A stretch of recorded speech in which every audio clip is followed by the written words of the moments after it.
Africa's future is urban. The continent's urban population is the fastest growing globally.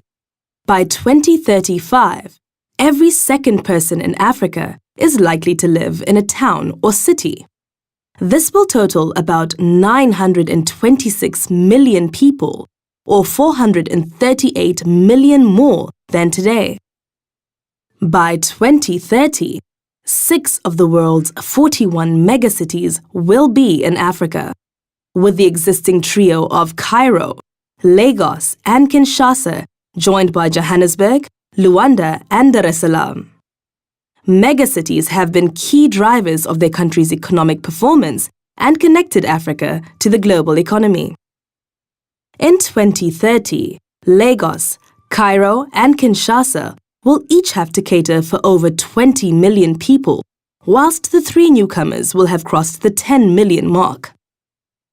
In addition, 8 new large cities will emerge, mostly on Africa's west coast. Can Africa's urban development keep pace with such rapid and dramatic population increases? Will its urbanization in fact translate to a better life for all? It could, but slow economic structural transformation, poverty, inequality, and violence are major stumbling blocks. If poorly governed, the urban transition will only compound existing problems.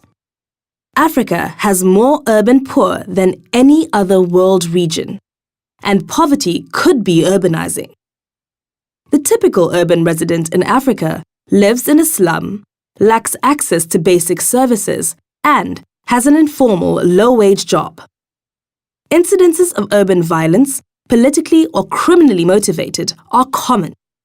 Riots and protests are on the rise. Unplanned, overcrowded settlements populated with marginalized youth are hotbeds for violence. Yet, rural areas are not necessarily safer than the cities. In the Democratic Republic of the Congo and Nigeria, for example, armed conflict has triggered rural-urban migration, accelerating urbanization.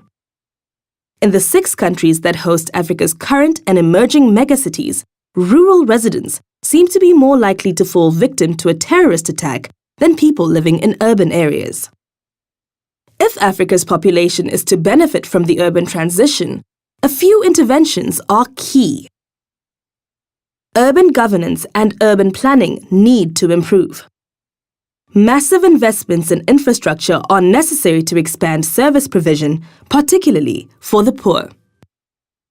Economic growth is vital, but African economies must also accelerate structural transformation to boost productivity. Connecting rural economies and urban markets is key. Productive employment opportunities are central to tackling inequality and exclusion, particularly for the young. With urbanization at the top of the global and African development agendas, there is momentum for governments and other stakeholders to steer away from ad hoc urban governance and work towards more inclusive and therefore more sustainable urban futures in Africa.